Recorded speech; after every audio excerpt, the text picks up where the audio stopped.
world. My name is Ritachi, and that's pretty evident because you're on my channel. And today, in this video, I will be showing you how to build a quote-unquote bullet train in Open Roller Coaster Tycoon 2.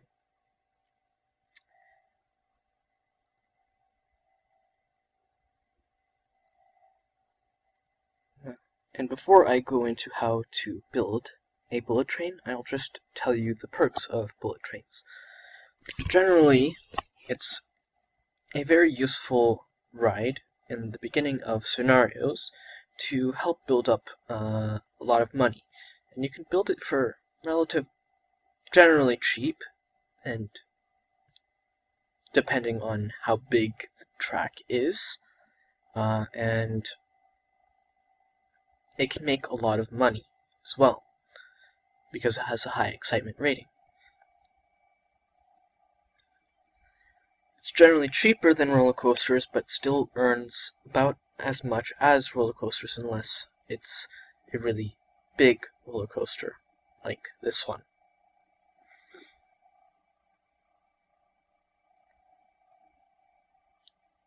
In free build or sandbox modes, it's also pretty useful because you can transport guests around really fast. It's most useful in scenarios though, because you can make a lot of money pretty quickly in the beginning parts of the scenario. So you've already seen the bullet train here, but I'll show you how to do it. So you'll need 2 cheats at the very minimum, but I'm going to be using 3 cheats for this demonstration. So to access the cheats, you'll just need to use the buttons on your keyboard, Control-Shift-C, or if you have the toolbar, the cheats option enabled on the toolbar, you just need to click that, and you'll go down to the last option here.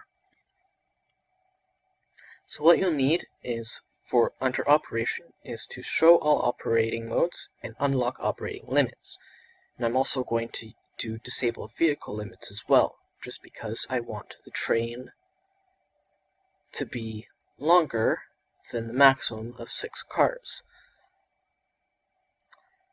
And what happens when you set a bullet train to powered launch at a certain speed, it will launch at that speed, or slower, depending on how big the station is and how big the train is, and it will start accelerating instead of decelerating as it goes along the track. And that speed is 354 kilometers per hour, or 220 miles per hour. I'm going to be using metric though, because I am not an American. So you'll just need to set it to powered launch. You can use a regular powered launch, which is passing station. I generally use powered launch without passing station because I only do one circuit. Or if you have several stations, and this is the only way it'll work for several stations, is to do power launch block section mode. But if you only have one station, you can do power launch with passing or without passing station. And I said before that you'll just need to set it to 354 kilometers per hour or 220 miles per hour. And I'll put the exact speed down in the description as well.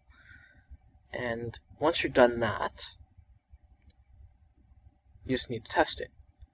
Another few tips or so for building the track: you'd probably want to use the widest possible turns, and you also want the track to be at least 500 or so meters in length.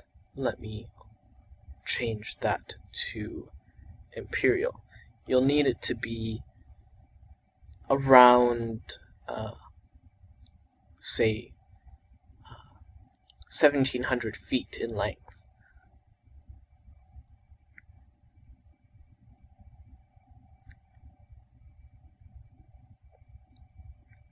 Otherwise, the excitement rating won't be too high. So let's just fast forward this. Alright, back to normal speed because we got the results. So because this track is really small and there isn't a lot of scenery around, the excitement rating is pretty low. But if you have a really long track, the excitement rating goes up to around 9.5 or so, which is pretty damn high. The intensity rating also goes up as the longer the track gets, so be careful with that. It also goes up if you use really short curves or really sharp curves like this. So I usually use the medium curve or the large curve. I like to use the large curve just because sometimes I have really long tracks for the bullet train. Other than that, there's very little else to talk about for bullet trains, and thanks for watching.